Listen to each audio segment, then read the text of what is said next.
राहुल गांधी जहां भी जाते हैं भारत जोड़ो यात्रा की याद करते हैं। कुछ बयान तो उनके पुराने हैं लेकिन अंदाज नया है, क्योंकि लोकसभा में उन्होंने भाषण दिया तो कुछ सवाल जवाब उन सारे संदर्भों के साथ। राहुल जी, भारत जोड़ो यात्रा पर निकलने के कितने दिनों के बाद आपके घुटने में दर्द हुआ? 2-3 दिन में मेरे घुटने में दर्द शुरू हो गया। सही सही बोलिए, 2-3 दिन में ही या कुछ ज्यादा? जरा बताइए ना। 5-7 दिन बाद। एक और सवाल कि जब आप भारत जोड़ो यात्रा पर निकले थे तो एक लड़की मिली थी, उन्होंने चिट्ठी दी थी, तो इस चिट्ठी को आपने कब खोला था? मतलब लड़की के सामने ही? एक दिन मैं सह नहीं पा रहा था, एक छोटी सी लड़की आती है, मुझे चिट्ठी दे देती, मैंने चिट्ठी खोली। सही सही बताइए, लड़की के सामने ही खोला था या लड़की के जाने के बाद खोला था? वो चली गई, फिर मैंने वो चिट्ठी थोड़ी देर बाद मैंने सोचा देखो मैं देख ही लेता हूं क्या है इसमें। देख रहे हैं ना दोस्तों, तो ये असलियत है। लेकिन इस भाषण के पहले, लोकसभा में बयान देने के पहले क्या कुछ नहीं कहा गया? रणदीप सिंह सुरजेवाला तो सिंह की गर्जना की याद दिलाने लगे थे। जब श्री राहुल गांधी जी की सिंह गर्जना गूंजेगी संसद के गलियारों में। लेकिन ये क्या, ये संसद में कैसा हंगामा हो गया? आप देखिए ना, राहुल गांधी फ्लाइंग किस दे रहे हैं। देख लीजिए फुटेज को बड़े ध्यान से। ये बड़ा हंगामा मचाया।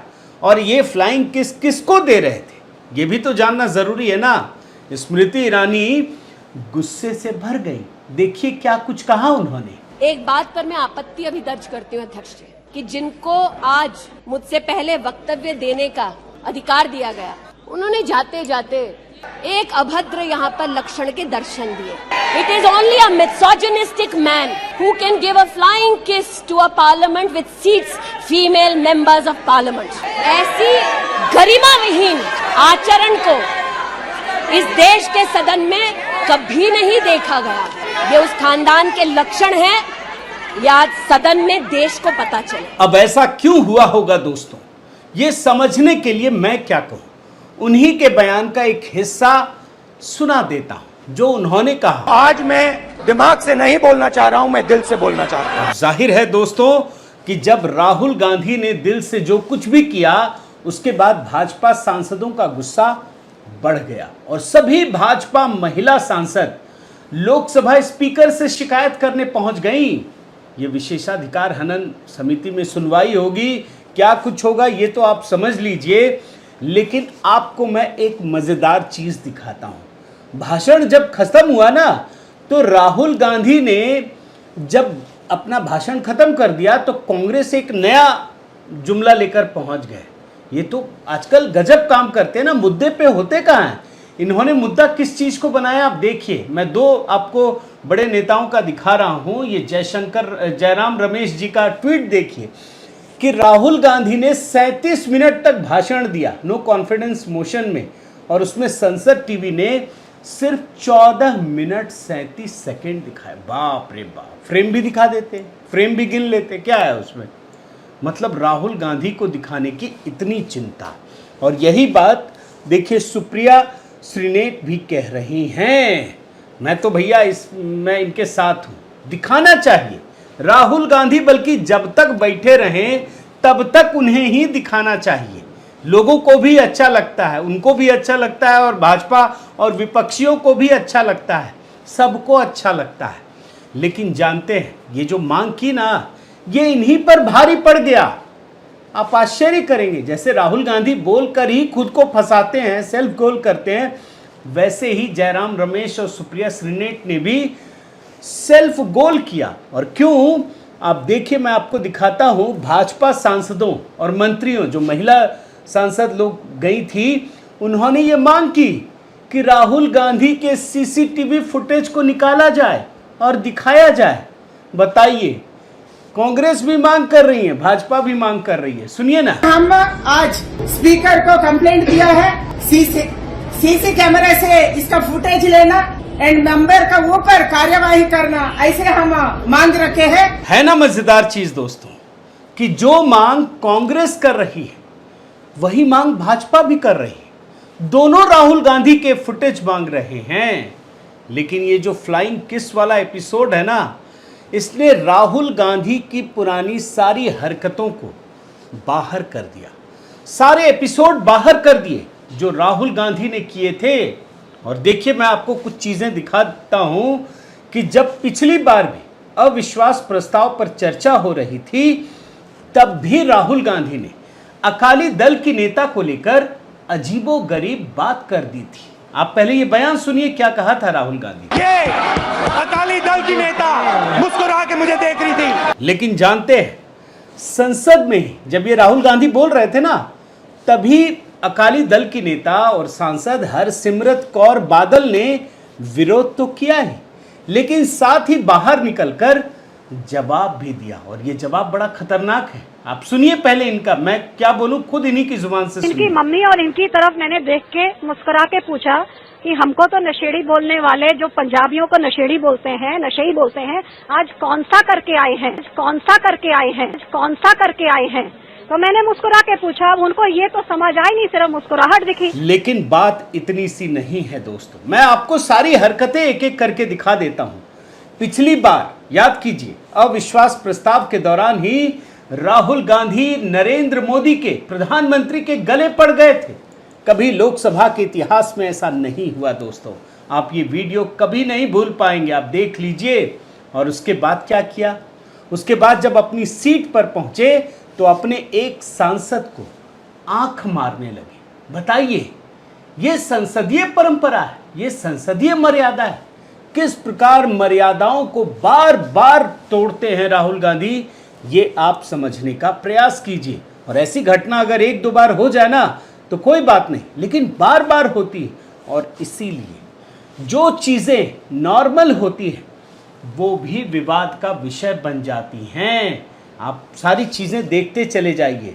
अब देखिए, बेंगलुरु में शपथ ग्रहण समारोह में बहन प्रियंका ने राहुल गांधी के हाथ को किस प्रकार से छिटक दिया था। राहुल की इन्हीं हरकतों की वजह से दोस्तों, सार्वजनिक जीवन में जो तस्वीरें दिखती हैं वो भी मजाक का कारण बन जाती हैं।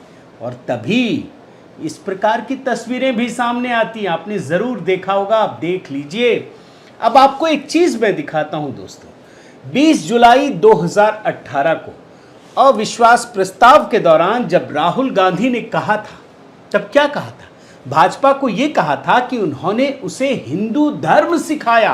पहले उस बयान का एक छोटा हिस्सा सुनिए। आपने मुझे मेरा धर्म सिखाया, आपने मुझे शिव जी का मतलब समझाया और आपने मुझे हिंदू होने का मतलब समझाया। इससे बड़ी बात हो ही नहीं सकती है और इसके लिए मैं आपका धन्यवाद करता हूँ। लेकिन इस बार क्या हुआ, इस बार वो कौन सा हिंदू धर्म का ज्ञान लेकर आए, आप सुनिए ना। हनुमान ने लंका को नहीं जलाया, राम ने रावण को नहीं मारा। अब संकेतों में ही बोल रहे होंगे, लेकिन चूंकि इनकी हरकत ऐसी है तो ये फिर सवाल तो उठेंगे ना। आप सुन लीजिए ये बयान भी। लंका को हनुमान ने नहीं जलाया था, राम ने रावण को नहीं मारा था। लेकिन आज की कहानी दोस्तों इससे बहुत बड़ी है। कुछ मीडिया चैनलों ने, बल्कि सभी मीडिया चैनलों ने हास्य व्यंग्य की चीजें दिखाई, एक आध सीरियस बातें दिखाई, लेकिन उन बातों के पीछे का अर्थ क्या है, निहितार्थ क्या है, ये लोगों ने नहीं दिखाया। और ये बहुत गंभीर खबर है दोस्तों। मैं कुछ बैकग्राउंड के साथ, जिसमें नेहरू के बयान, राजीव गांधी के बयान भी आपको दिखाऊंगा और आज इन्हीं मुद्दों को डिकोड करूंगा। साथियों नमस्कार, मैं हरिश्चंद्र बर्णवाल। अभी मैंने आपको राहुल गांधी के कई सारे बयान दिखाए। अब ये बयान तो हास्य व्यंग्य में आप छोड़ सकते हैं, इन बयानों का कोई वैसे विशेष अर्थ नहीं है, क्योंकि चूंकि हल्के फुल्के अंदाज में आप चीजें देखते हैं। लेकिन अब मैं आपको जो बयान दिखाऊंगा वो बहुत गंभीर है, क्योंकि संसद के भीतर, लोकसभा के भीतर राहुल गांधी ने सरकार को देशद्रोही बता दिया। अब ये देशद्रोही क्यों बताया, कौन है एक्चुअल में देशद्रोही या देशभक्त, ये भी जानना जरूरी है। वो तथ्यों के जरिए ही मैं आपके सामने रखूंगा। राहुल गांधी ने जो सबसे महत्वपूर्ण बात कही वो मणिपुर को लेकर कही। मणिपुर की चर्चा करते हुए ये बता दिया कि आज मणिपुर बचा ही नहीं है। आप पहले इनका बयान सुनिए। आज की सच्चाई ये है कि मणिपुर नहीं बचा है। मणिपुर को आपने दो भाग में कर दिया है। मणिपुर को आपने बांट दिया है। लेकिन जानते हैं इस बयान के फौरन बाद स्मृति ईरानी ने अपना बयान दिया। हालांकि कल राहुल गांधी को बोलना था, लेकिन निशिकांत दुबे का नाम देखकर ही नहीं बोले। और मैंने आपको कहा था ना, कहां आसमान से गिरे खजूर पर अटके, यही हाल हो गया। इनको स्मृति ईरानी से पाला पड़ा। और स्मृति ईरानी ने बताया दोस्तों कि किस प्रकार से मणिपुर खंडित नहीं है, ये भी भारत का ही हिस्सा है, इसका भी हम उतना ही ख्याल करते हैं। लेकिन उन्होंने उनके एक अलायंस पार्टनर की याद दिलाई। वो बयान भी सुना। मैं आज हिंदुस्तानी होने के नाते कहती हूँ, मणिपुर खंडित नहीं है, विभाजित नहीं है, मेरे देश का अंग है। मैं इनसे पूछती हूँ, इन्हीं की अलायंस के एक सदस्य बैठे हैं जिन्होंने तमिलनाडु में कहा कि भारत का मतलब मात्र उत्तर भारत। अगर हिम्मत हो राहुल गांधी में तो आकर भारत के ऊपर इस प्रकार का कटाक्ष करने वाले डीएमके के अपने साथी का खंडन करके बताएं। अब दोस्तों मैं आपके सामने कुछ महत्वपूर्ण सवाल रखता हूं। राहुल गांधी को इस समय भारत खंडित नजर आता है, लेकिन इन्हीं की पार्टी के राष्ट्रीय अध्यक्ष मल्लिकार्जुन खड़गे, उनके सुपुत्र जो इस समय कर्नाटक में कैबिनेट मंत्री हैं, जब वो उत्तर भारत और दक्षिण भारत के बीच खाई बनाते हैं, बिहार, उत्तर प्रदेश और मध्य प्रदेश के लोगों को गालियां देते हैं, कोसते हैं, तब क्या ये देश खंडित नहीं होता? जरा ये बयान सुनिए। How many people have you ever heard any Kannadiga say, I am going to UP for a job? I will show you how many people from Uttar Pradesh and Madhya Pradesh are there in Karnataka. Why they are coming here? Because of our ecosystem. Because they think, the Hindi heartland thinks that they can come to South India, they can come to Karnataka and earn a livelihood.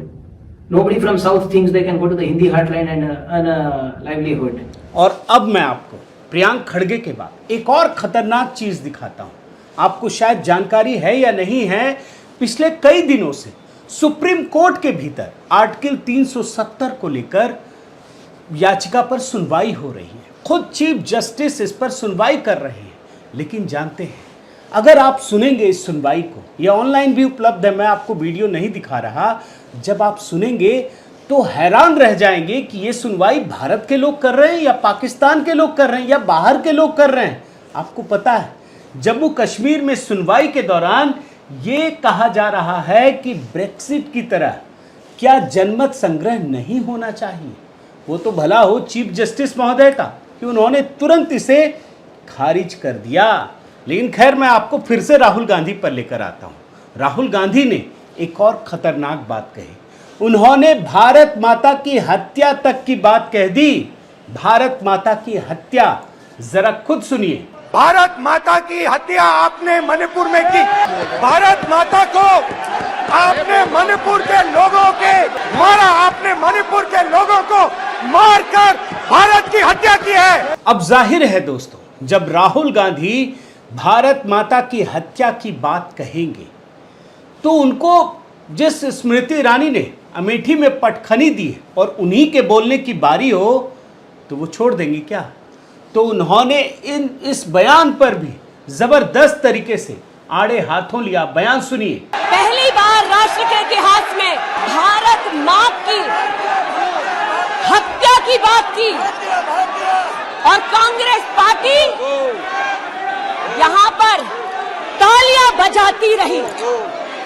जो भारत की हत्या की बात पर Congress party ने ताली PT आज इस सदन में, इस बात का संकेत पूरे देश को दिया कि मन में गद्दारी किसकी है। और अब एक दोस्तों महत्वपूर्ण चीज, राहुल गांधी ने भारत को खंडित करने और हत्या करने की बात कही है। तो आपको एक खतरनाक चीज दिखाता हूं।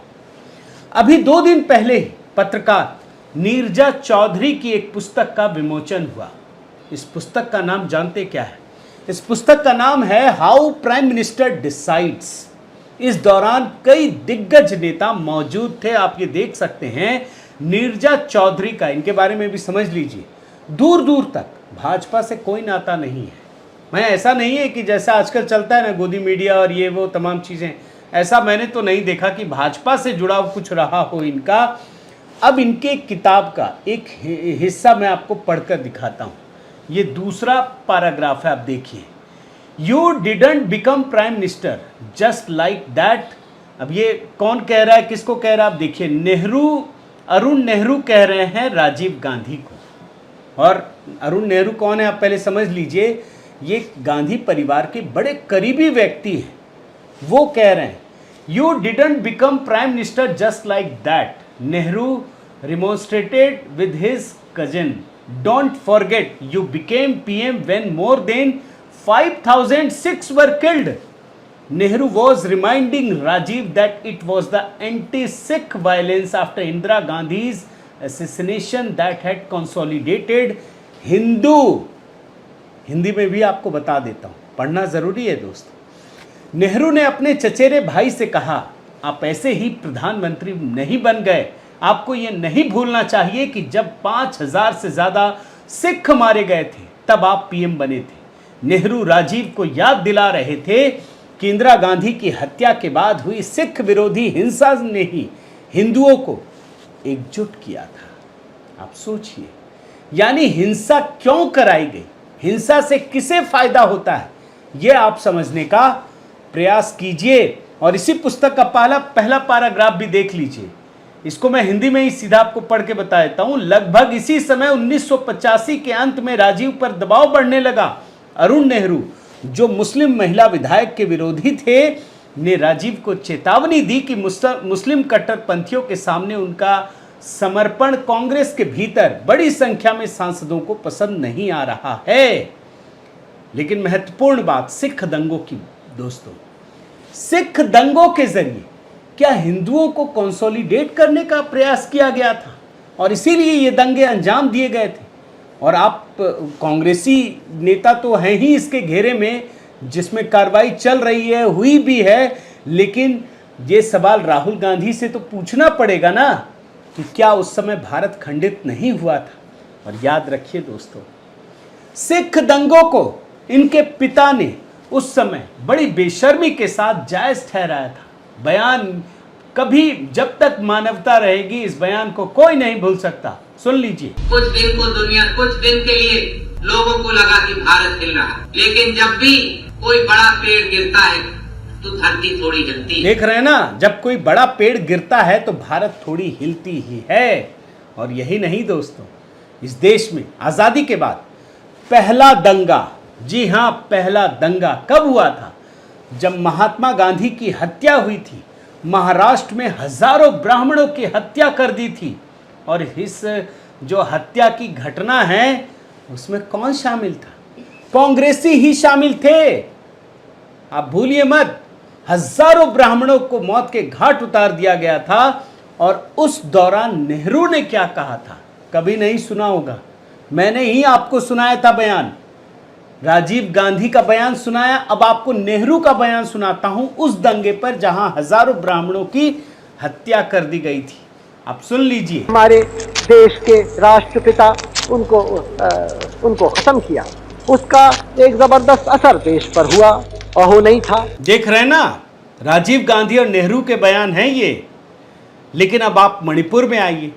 मणिपुर की समस्या ये मोदी सरकार की पैदा नहीं की हुई है। ऐसा नहीं है कि मोदी जी आकर के इसको एकदम बढ़ा दिए समस्या को, या मोदी सरकार ने पैदा कर दिया। नहीं, ये आज़ादी के बाद की ही समस्या है और ये कांग्रेस द्वारा पैदा की गई समस्या है। जैसे कश्मीर की समस्या को पैदा किया गया, जी हाँ, यूएन में जाकर के, वैसे ही इस समस्या को पैदा किया गया है। इस समस्या से मोदी सरकार का कोई लेना देना नहीं है। और मोदी, हालांकि वहाँ जो घटनाएं हो रही हैं वो अच्छी नहीं है, उसकी भर्त्सना ही नहीं, उस पर कठोर कार्रवाई भी होनी चाहिए। और मोदी सरकार कर रही है और कर ही नहीं रही है, परमानेंट इलाज करेगी, ये मुझे पूरा विश्वास है दोस्तों।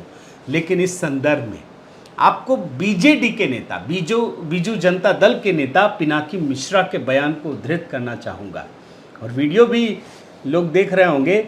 उन्होंने कांग्रेस को क्या भिगो भिगो कर मारा। उन्होंने कहा कि कांग्रेस अपना चेहरा बचाने के लिए नाक कटाने में माहिर है। चेहरा बचाने के लिए नाक ही कटा लेती है। उन्होंने ये भी कहा कि कांग्रेसी जानते हैं कि जब प्रधानमंत्री बोलते हैं, एक तो वो ये भी बताते हैं कि प्रधानमंत्री मोदी से बढ़िया वक्ता इस समय देश में नहीं है, और जब वो बोलते हैं तो किस प्रकार से कांग्रेस की मिट्टी पलीद कर देते हैं, ये तो कांग्रेसियों को भी पता है ना। लेकिन उन्होंने फिर भी अविश्वास प्रस्ताव रखने की कोशिश की, और उन्होंने ये कहा कि ये विश्वास के परे है कि कांग्रेस खुद ही अविश्वास प्रस्ताव लेकर आए और मोदी जी को हमला करने का मौका दे दें। कांग्रेस तो जीत के मुंह से भी हार को छीन कर निकाल लेती है। तो कुल मिलाकर दोस्तों, ये अविश्वास प्रस्ताव, राहुल गांधी का भाषण, ये पूरा माहौल, मैंने तो आपको कल के भी वीडियो में दिखाया, ये सब सिर्फ माहौल बनाने के लिए कोशिश कर रहे हैं। लेकिन इन्हें पता नहीं है कि 2024 के लिए ये खुद को एक्सपोज कर रहे हैं। इन्होंने ये दिखा दिया, चाहे दिल्ली सेवा बिल हो या अविश्वास प्रस्ताव हो, इन्होंने ये सिद्ध कर दिया है कि इनके पास कुछ भी नहीं है बोलने के लिए। इनके पास देश के लिए कोई विजन नहीं है, किसी भी समस्या का समाधान नहीं है। ये सिर्फ और सिर्फ बखेड़ा खड़ा करना चाहते हैं, और यही इनकी सबसे बड़ी परेशानी सिद्ध होने वाली है, क्योंकि जनता सब कुछ समझती है। बहुत बहुत धन्यवाद। आपसे निवेदन है साथियों कि आप मेरे इस चैनल को ज़रूर सब्सक्राइब कीजिए, लाइक कीजिए, शेयर कीजिए, कमेंट कीजिए, और इस बेल आइकन को प्रेस करना मत भूलिएगा। नमस्कार।